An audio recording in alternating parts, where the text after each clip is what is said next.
Untuk yang Gen Z ya, rata-rata kan mereka dunianya teknologi ya, HP, laptop, atau mungkin nonton film dan lain sebagainya macam. Banyak duduk, nah itu rata-rata di area bahu ya, leher sampai ke mata dan kepala.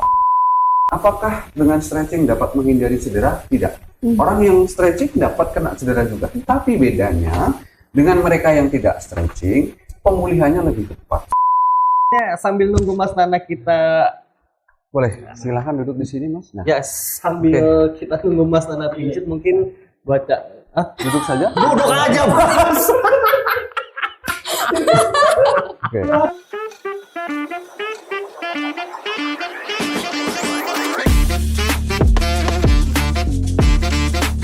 Balik lagi di Warung Pojok Milenial Podcast bareng Eko Dene, Mas Nana sama gorengan bakwan. Sama siapa Mel? Maila Gunanti. Dan Ada siapa ini? Oh my god. ini ada teman saya Mas Wahyu. Wah, Salam kenal. Teman kamu deh. Ya teman semuanya Teman Mas. Oke. semuanya ya. Wah. Jadi Saya aja mengklaim dia. Iya. Udah langsung. Teman Jadi- Asiko teman saya juga kan gitu. apa ceritanya saya itu pernah mengalami cedera nih Mel. Apa Iya. tuh cedera? Jadi kan saya kan hobinya main bola ya. Ya. Saya pernah cedera ankle, hampir kena hamstring. Saya pernah diterapiin sama Mas Wahyu ya. Jadi bukan terapi plus, bener-bener Ih, Mas, kayak udah nggak aman ya? iya. Bener-bener gimana terapi, cowok, bener-bener katanya terapi cowok. gitu. Jadi Mas Wahyu ini ahli di bidang Sport massage massage dan penanganan cedera. Nah, barangkali lu ada cedera-cedera. Kalau cederanya bukan karena sports. Oke, nanti akan saya jelaskan tentang cedera ya. Jadi gini, cedera itu memang saya spesifikasinya di atlet. Jadi, atlet yang beberapa cabur, ada sepak bola, bola voli, itu rentan kena cedera Mas. Nah itu tidak menutup kemungkinan kayak mbaknya Mas Denny, bahkan Mas Nana juga bisa kena cedera. Karena apa? Aktivitas keseharian. Jadi circle cedera itu tidak jauh dari aktivitas keseharian kita. Misalkan profesinya apa? Banyak duduk, bisa ke pinggang, bahu. Ya profesinya apa? Atlet ya, badminton kena bahunya. Jadi kita analisis cederanya itu dari proses sebetulnya dari setiap hari dia kerja apa, aktivitas yang itu. Berarti termasuk sama petugas keamanan yang sering Iya. banget berdiri menggunakan sepatu pantofel ya? Otomatis iya, petugas keamanan, bahkan dia seorang marketing, bankir atau profesi apapun pasti rentan yang namanya cedera. Jadi bukan cuma atlet-atlet doang, tidak. Itu tuh cedera tuh datang kapanpun ya. Kapanpun, Cedera dimanapun. dan siapapun juga itu pasti Betul. ya. Iya, iya. Jadi kita harus waspada, hati-hati. Betul Iya, emang. iya betul betul. Nah, Mas, kalau bedanya sports massage sama tukang urut apa Mas? Jadi gini, Is- kita itu istilahnya lebih terapis ya, cedera olahraga dengan tadi tukang urut. Di dalam dunia medis kita ada sekolahnya, kita ada belajarnya. Jadi dari kuliah ya S1 sampai dengan S2 kita belajar tentang apa namanya anatomi fisiologi. Ya, anatomi itu tentang struktur tubuh, ya, aliran darah, struktur otot. Nah, saya tanya ke Mbak ini. Dalam tubuh manusia itu ada 360 sendi. Sebutkan nomor 52. Enggak. Sendi yang paling berbahaya kira-kira sendi yang gimana? Contoh ya, ada lutut, pergelangan kaki, siku, leher. Yang paling bermasalah atau berbahaya sendi apa? Sendirian. Wah, Sendiri. Promo terus. Promo dia Mas. Berbahaya. Lebih bahaya tuh sendirian. sebenarnya bicara tentang berbahaya, semua berbahaya. Tapi yang paling berbahaya itu ya Sendirian. tadi ya sendirian. Karena udah dijawab dan itu mutlak sah. Oh, berarti di antara ankle kaki, lutut, mungkin belakang paha, Ya, terus juga leher, bahu, sama pergelangan tangan dan Iya, siku. Yang paling bahaya lutut bukan? ya, karena untuk penopang aktivitas sih sebetulnya gini. Bicara bahaya semua mengandung risiko dan berbahaya. Cuma yang berbahaya itu dekat dengan kepala, Mas. Ya, kalau kita cedera lutut masih bisa aktivitas, Beraktivitas. masih bisa makan. Parah-parahnya masih bisa pakai Yes. kursi roda, Iya, tapi tongkat. kalau sudah mendekati dengan kepala, ada saraf-saraf pusat di situ, nah itu harus hati-hati. Makanya ketika sakit leher, jangan suka bunyiin sendiri, berbahaya. Saya sering lagi. Itu nanti timbulnya kebiasaan. Ya. Bahu juga bermasalah, itu hati-hati. Jadi gini, penanganan cedera itu yang penting pertama harus jelas diagnosanya, Hmm. ya. Yang kedua harus betul-betul yang ahlinya. Jadi jangan sembarangan penanganan cedera, dampaknya akan berbahaya. Hanya pentingnya kita mengedukasi kepada siapapun ya yang punya risiko cedera, hati-hati dalam penanganannya ya. Oke. Nah, barangkali Mas Nana ada nggak Mas yang lagi nggak enak di bagian mana? Biasanya kalau naik aktivitas saya kan naik turun bis itu. Banyakan ya di lutut ini sama apa sih? Betis. Betis. Betis. Karena kan naik turunnya. Kalau jualan tuh naik turun betis. Berarti bagi para pedagang teman-teman asongannya sering di bis juga itu faktor untuk mengalami cedera juga banyak ya Mas ya? Iya, betul. Jadi cedera itu adalah ketidakmampuan otot menerima sebuah tekanan yang berlebih. Sendi sama ya. Sendi kita bahu misalkan mengangkat barang dengan jumlah yang banyak, apalagi itu dilakukan setiap hari, dan itu mengandung rentang cedera tadi. Oke, dan biasanya banyak orang-orang yang bandel nih. Alah, cuma sakit doang. Dikoyoin, udah langsung aktivitas lagi. Iya. Ada aku pernah punya kenalan ya, itu kali jatuh terus ke tukang urut biasa dia malah makin parah. Nah, jadi tadi yang saya sampaikan di awal, kita harus tahu diagnosa cederanya. Apakah dia hanya dislokasi, ada fraktur, patah tulang, atau sprain itu keseleo, atau strain. Strain itu adanya luka otot atau peradangan otot. Nah, itu kita harus klasifikasikan cederanya. Nah, setelah itu kita tahu diagnosanya, baru kita tentukan cara penanganannya. Oke, berarti kan berarti ini ada satu hal terkait masalah di edukasi ya. Betul. Karena jujur, untuk orang-orang yang masih awam terkait masalah ini, kadang-kala kan orang-orang yang bilang udah tinggal diurut aja nanti juga sembuh. Iya. Apalagi buat orang-orang yang let's say zaman dulu ya. Iya. Udah urut aja. Iya, Padahal iya, kan iya. tidak seharusnya seperti itu ya. Betul. Beberapa penanganan medis yang emang harus Iya. dilakukan sama orang-orang yang benar-benar let's say profesional Iya, gitu. Betul, ya. Jadi kita harus pisahkan ya, ranahnya memang berbeda-beda. Contoh kasus ya, kalau hanya keseleo, sprain, otot, itu bisa kita tangani oleh terapi seperti saya atau fisioterapi yang di rumah sakit, itu bisa kita tangani. Tapi kalau sudah ada indikasinya fraktur, ada retakan tulang, itu tidak bisa ditangani, tidak boleh dipijat. Karena ada kerusakan di situ. Jadi ranahnya kemana? Ya dilakukan ronsen ke medis untuk dilakukan tindakan yang selanjutnya. Berarti nggak sembarangan orang Iya. bisa megang Betul. bagian tubuh yang Betul sekali. cedera ya. Oke, nah mungkin buat anak-anak Gen Z zaman sekarang atau para pekerja zaman sekarang kan mereka lebih banyak ada di depan laptop kan. Betul. Nah itu yang faktor terbesar cederanya apa tuh? Oke, nah untuk yang Gen Z ya, rata-rata kan mereka dunianya teknologi ya, HP, laptop, atau mungkin nonton film dan lain sebagainya macam, banyak duduk. Nah itu rata-rata di area bahu ya, leher sampai ke mata dan kepala. Nah, memang rata-rata umum seperti itu. Nah mereka satu ya, jarang gerak Mas, aktivitasnya terbatas. Rebahan lah istilah anak sekarang, itu banyak rebahan. Weekend bukannya olahraga lari kayak malah rebahan. Cara mengatasinya bagaimana? Ya kita harus maintenance jadwal kita ya. Rutin berolahraga itu salah satunya. Konsumsi makanan harus dijaga. Jadi saya bagi ini. Ada pola makan yang pertama harus diatur. Kemudian pola istirahatnya juga diatur. Yang ketiga ada pola pikirnya. Pola pikir. Betul. Nah, orang-orang yang suka overthinking nih biasa nih. Stres itu salah satu juga penyebab badan nggak enak, nyaman ya. Mentalnya jadi kena dia kan. Oke. Jadi anak-anak muda itu kenapa nggak jadi kuat, mentalnya jelek karena tadi perkembangan pergaulannya ya kurang bisa maintenance tubuhnya sendiri. Oke, berarti gara-gara itu ya Mel ya? Ya, olahraga FOMO doang. Nah, apalagi sekarang itu semua rata-rata yang penting update story aja. Iya. Ya. Yang penting kepentingan story, jogi Strava. Nah, di era sekarang ya, jalannya 5 langkah ya, uploadnya berkali-kali. Iya. Itu saya. Lemaknya yang terbakar hanya sedikit, makannya banyak kan gitu. Nah, Oh. Itu kan rata-rata. Oh. oke.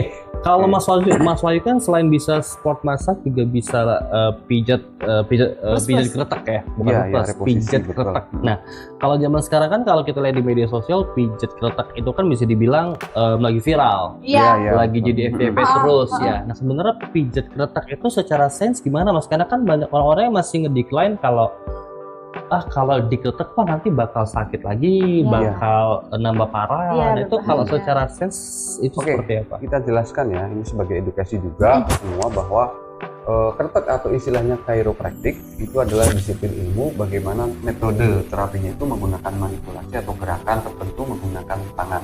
Ya, yang sering dialami itu biasanya ada pada pinggang, ya, kemudian ada kepala, bahu, dan pergelangan yang lain. Nah, secara ilmiah boleh saja, sah saja, asalkan catatannya dilakukan oleh tenaga profesional dan ahlinya, bukan orang sembarangan. Dan yang sudah tersertifikasi. Nah, Yes. betul.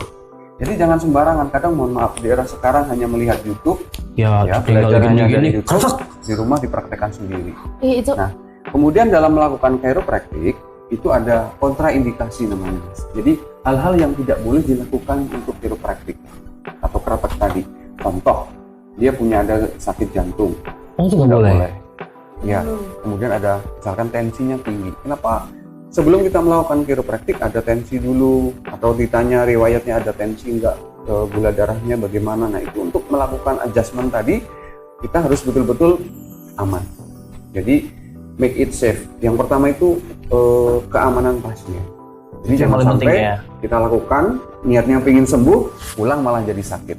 Nah, itu yang sangat berbahaya. Makanya edukasi juga bagi saya juga untuk tenaga medis kesehatan atau praktisi, kita harus hati-hati dalam penanganan. Jadi tidak semua pasien atau keluhan itu bisa kita tangani. Ada ranahnya yang berbeda-beda. Dan sama ke pasien, jangan asal pijat juga, itu berbahaya. Niatnya pengen sembuh malah jadi nambah sakit. Nah, itu dia. Ya karena kan kalau kita lihat dari dari pengalaman pemain timnas, Iya, kiper betul. timnas kita Hernando Ari, Fernando Ari. gara-gara salah dokter bahunya dia emang harus benar-benar dioperasi dan Betul. bahkan ada video yang viral tuh kemarin tuh. Iya. Dia kan ada dislokasi bahu ya. Betul. Dia bisa beresin sendiri di cek. Wah, saya yang masih awam kayaknya itu bisa Ngeri ya? kebayang sih Ngeri ya. sakitnya kayak apa. Betul. Berarti itu emang bisa dikatakan kita nggak bisa sembarangan ya Mas ya? Iya, harus memang profesional dan ahlinya. Harus Didasari profesional. dengan tadi ilmu medis, ya, diagnosa yang tepat. Yeay! Melinda, seneng banget kenapa kamu Melinda? Ya, aku mau nanya sih. Boleh. Silakan nanya Aku Pak. masih remaja ya? Iya. Namanya remaja nggak sih? Usia berapa remajanya itu? 21. 21. Oke. Masih kecil kan, kinyis-kinyis. Oke. Tapi remaja jompo. Oh iya. Jompo. Nah, aku kan suka sakit loh kalau sakit yang kecapean biasanya leher, kesini doang nih, belakang doang. Tapi yang sakitnya lebih sering itu sakit ke kaki, tapi kakinya sebelah kiri doang. Dan itu aku pernah cek asam urat, itu di 12. Wah, tinggi ya? Iya, di 12. Tinggi. Tapi itu kan aku pikirnya asam urat, jadi aku minum obat asam urat, nggak hilang. Cuma beberapa waktu habis itu kayak sakit lagi, aku cek lagi nih beneran berapa nih gitu. Ternyata normal, tapi tetap sakit. Tapi masih sakit ya? Dan sakitnya cuma bagian kaki kiri doang, dan saja. kalau kayak mau tidur atau lagi tidur sering kayak gitu-gitu sendiri, Gerak sendiri ya? Heeh. Oke. gerak sendiri. Jadi gini, kita lagi harus observasi dulu penyebab sakitnya apa itu tidak jauh dari aktivitas ya. Contoh ya, Gen Z itu kan banyak gadget, banyak duduk, jarang olahraga, males gerak, ya olahraga jarang-jarang, ya aktivitas lah. Nah, sakit pinggul atau sakit pinggang itu disebabkan karena apa? Ya tadi aktivitas yang berlebih, ya, yang secara tidak langsung terulang-ulang terus. Nah, akhirnya apa? Ototnya bermasalah, ada ketegangan, ya, olahraganya nggak bener, istirahatnya juga nggak bener, misalkan tidur larut malam. Kemudian jadi ini klasifikasi cedera itu ada memang dari aktivitas dari luar, ada dari dalam. Nah, yang dari dalam tadi contohnya konsumsi yang berlebih mengakibatkan apa? Asam urat. Asam urat itu di mana produksi purin itu berlebih. Contohnya dari makanan yang mengandung kacang-kacangan, Iya, ya. sayuran Itu, hijau. Sayuran hijau, ya itu salah satunya. Jadi Ada dari dalam, ada dari luar. Nah, kalau dari luar tadi aktivitas yang kesehariannya, berarti ada permasalahan ototnya. Aku baru ingat. Ini sebenarnya aku nggak pernah ngomong ke siapapun ya. Wih, eksklusif di warung pocong milenials. Dari SMP, Iya. kelas 2 lah, mulai dari kelas 2 SMP tuh aku bantuin orang tua aku dari malam jualan di pasar dan jualan tahu, dan itu jualannya berdiri. Dan berdirinya tuh kebanyakan nyengklek satu kaki tuh, ya. kayak satu kaki Dominan di satu kaki. Oh, yang nopang ya. Iya, nopang, terus kayak sering ngangkat kayak Barang lah ya ke atas gitu-gitu. Itu mempengaruhi nggak? Kayaknya dari situ Sangat udah dari berpengaruh. SMA Betul ya. aku sakitnya. Penyebabnya tadi ya, lama berdiri, topangan hanya pada satu kaki itu juga pengaruh. Jadi sebenarnya tanpa ada keluhan berarti, tubuh kita itu butuh maintenance, butuh perawatan. Salah satunya apa? Olahraga teratur, ya, relaksasi dengan pemijatan bisa dilakukan. Nah, pengecekan rutin itu berdampak apa? Fungsi tubuh itu kembali normal lagi. Semacamnya ada refresh lah gitu. Nah, kayak kita naik motor ya, dia jalan jauh terus butuh namanya ganti oli, ganti rem. Nah, dalam struktur tubuh kita juga sama ya, butuh namanya maintenance tadi ya. Jadi perawatan lah begitu. Iya. Tapi itu bisa sembuh nggak? Bisa. Maksudnya kayak yang aku sekarang udah nggak melakukan kegiatan itu, dan itu kayak tapi masih berlanjut nih sakitnya. Ya, Aku nanti tuh bisa sampai dilakukan pengecekan, kita coba observasi, diagnosa, kemudian dilakukan untuk putusan terapinya apa ini. Apakah dengan stretching, peregangan, atau dengan reposisi, pengembalian pada bentuk semula, tergantung tingkat cederanya tadi ya. Oke, mungkin yang salah satu yang harus kita waspadai ketika berobat atau ketika kita treatment adalah secara nggak sadar kita membuka aib diri kita sendiri, ya kan? Kayak langsung teringat tuh, kayak aktivitas yang dilakukan berulang-ulang. Oh iya gitu, langsung kayak oh iya gitu. Kayak misal contoh gue kan hobi futsal, bola, mini soccer, dan salah satu kekurangan gue adalah perut yang masih berlebih gitu ya, beban, dan itu sangat berbahaya untuk di bagian di ankle ya mas ya, ankle sama ada di bagian apa lutut kan itu bahaya banget. Jadi dengan banyaknya aktivitas, dulu gue sempet olahraga bola itu 1 minggu 5 kali. Setelah ke Mas Wahyu, ya? Mas kurangin mas 2-3 kali aja mas. Oke siap mas. Itu jadi emang harus ada beberapa hal yang dipangkas ya mas ya. Olahraga itu memang sehat ya, butuh tubuh kita itu butuh yang namanya olahraga. Tapi ketika dilakukan secara berlebih, itu juga tidak bagus. Terhadap apa ya, massa otot kita ya, kemudian bahkan organ-organ tubuh kita yang terlibat. Contoh ya, kenapa orang yang futsal tiba-tiba mohon maaf sering mendadak serangan jantung? Ya kenapa? itu sering banget itu. Serangan jantung itu terjadi ketidakmampuan kapasitasnya Oke. jantung dalam memompa energi. Ya kita punya kapasitas ya, masing-masing itu punya kapasitas untuk melakukan olahraga. Jadi jangan pernah dipaksa. Ketika sudah lelah, itu sebetulnya alarm dari tubuh kita Untuk istirahat ya. Makanya seminggu Tuh. cukup 3 atau 2 kali. Mel Diatur, ingat, dengan jangan berlebih, don't too much ya. Cinta juga nggak boleh berlebih Mel. Masalahnya berlebihan itu Nanti Nggak bego. Mas Wahyu, Ya, ini kan kalau Kode ini kan biasa kan cederanya di olahraga, ya. Kalau kita itu kan dagang ya, jualan. Nah, kalau olahraga kan perlu pemanasan nih. Ya. Kalau jualan aktivitas kayak gini perlu pemanasan nggak kayak olahraga gitu? Baik. Saya jelaskan bagus menarik. Sebelum dagang kita stretching dulu, Bos. Pertanyaan menarik. Jangan Keren. terlalu. Jadi gini Mas, olahraga itu aktivitas fisik. Dagang juga sebetulnya aktivitas. Ya, aktivitas apapun tubuh kita itu butuh kesiapan. Ya, stretching atau pemanasan tujuannya apa? Supaya otot kita untuk siap melakukan hal-hal tertentu. Ya, namanya jualan, kerja itu kan kapasitas kita ototnya kerja. Ya, ada mendek, memanjang. Nah, itu butuh adaptasi supaya apa? Dia siap menerima dalam pembebanan. Entah ngangkat beban, ngangkat barang atau apapun itu. Nah, stretching itu perlu dilakukan untuk tadi mengantisipasi, untuk mengurangi resiko cedera. Saya tanya, apakah dengan stretching dapat menghindari cedera? Tidak. Orang yang stretching dapat kena cedera juga. Tapi bedanya dengan mereka yang tidak stretching, pemulihannya lebih cepat, lebih siap. Ototnya lebih siap dalam menerima tekanan. Jadi pemulihannya akan lebih cepat. Resiko cederanya lebih ringan. Gitu. Nah, meskipun jualan apapun ya, pagi hari stretching dulu, peregangan. Ya olahraga ringan lah, jalan kaki, stretching, peregangan, olahraga misalkan hanya cuma gerak-gerak tangan, kaki, bahu, it's okay, aman. Tegang. Biar nggak tegang ya mas, lemes sih dikit, lemes sih. Iya betul. Parah ya. Mas, kopi tak apa? Biar jangan Oh iya, dari tadi makan. makan dulu. Makan apa? Boleh. Lauknya apa? Nasinya berapa? Ini nasi jablang ini khas Cirebon ya. Saya Iya selaku dong. orang Jawa ketemu nasi jablang Oh, iya. itu ikonik karena satu ciri khas orang masakan rumahan yang mengingatkan oleh orang tua dan ibu saya. FAE Jadi kemas. kayak nostalgia dengan ibu masakan rumah. Saya boleh deh minta sate telur sama tempe aja. Boleh. Oke. Jadi Isinya kalau Mas Wahyu ini bukan orang Cirebon asli, Saya kebetulan aslinya orang Jawa Tengah. Jawa Tengah. Merantau. Ya, Ceritanya di Cirebon mana? di Kabupaten Batang. Aku tahu Batak. Ya, Batak Alas tuh Roban. Iya, Alas Roban Semarang ya. Betul ya. Sok tahu nih. Kan aku juga mudiknya ke sana. Oh, Betul. Mas minumnya apa mas? Boleh deh. Mau air putih atau apa? Air putih saja yang sehat. Air putih aja yang sehat ya. Oke. Oh ya, ngomongin masalah makanan ya mas. Berarti kan selain karena faktor fisik, apakah faktor cedera gara-gara makanan juga ngaruh mas? Ngaruh juga.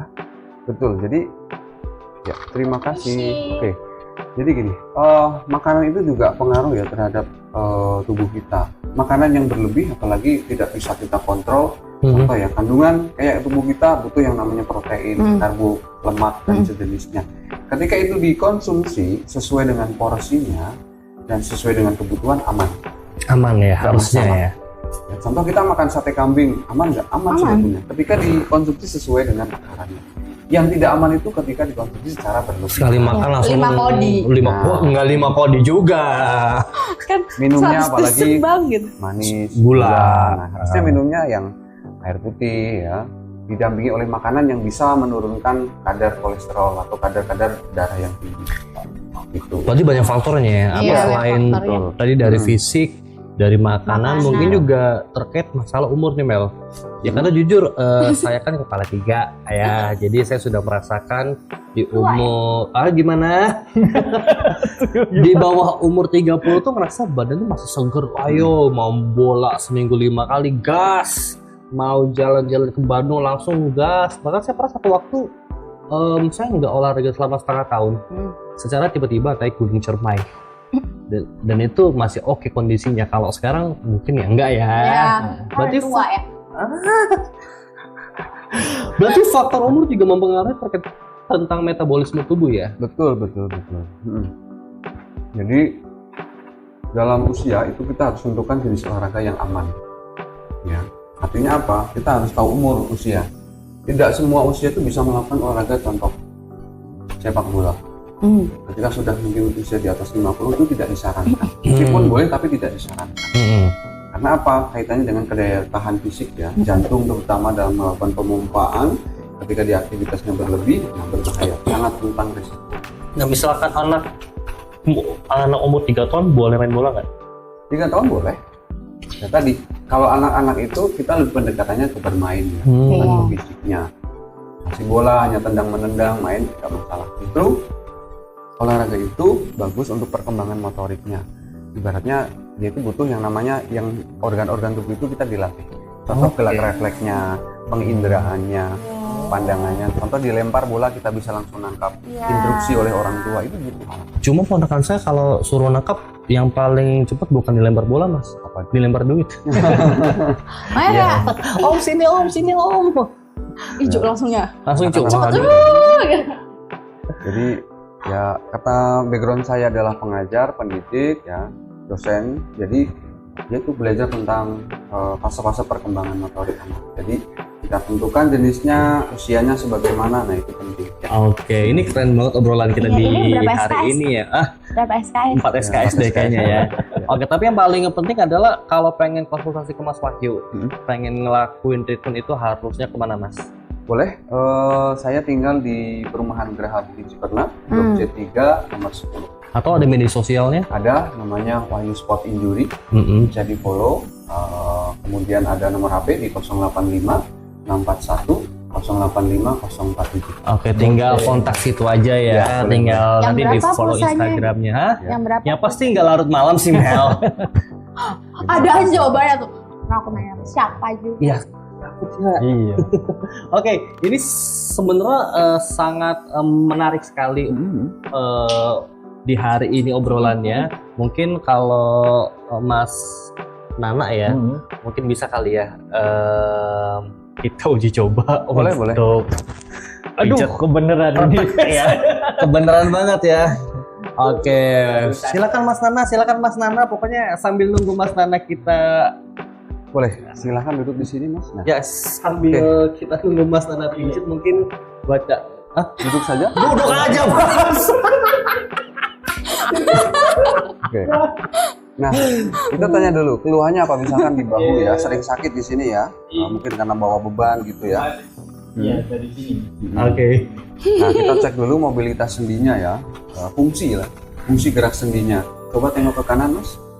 Oke, tengok ke kiri.